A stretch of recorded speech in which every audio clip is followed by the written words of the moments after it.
या देवी सर्वभूतेषु मा शैलपुत्रीरूपेण संस्थिता नमस्तस्ये नमस्तस्ये नमस्तस्ये नमो नमः.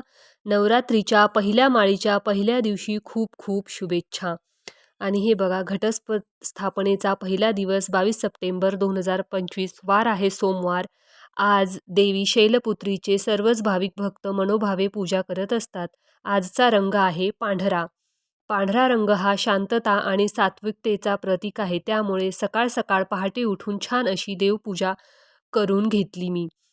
आणि आजपासून सुरू होणाऱ्या नवरात्र उत्सवाच्या तुम्हाला सर्वांना खूप खूप शुभेच्छा. आणि देवी जसं काही आपलं रूप किती सुंदर घेऊन आपल्या घरी येते, तसंच आपणही छान तिच्यासारखं नटून आणि स्वच्छ मनाने पूजा करूयात. नवरात्रीच्या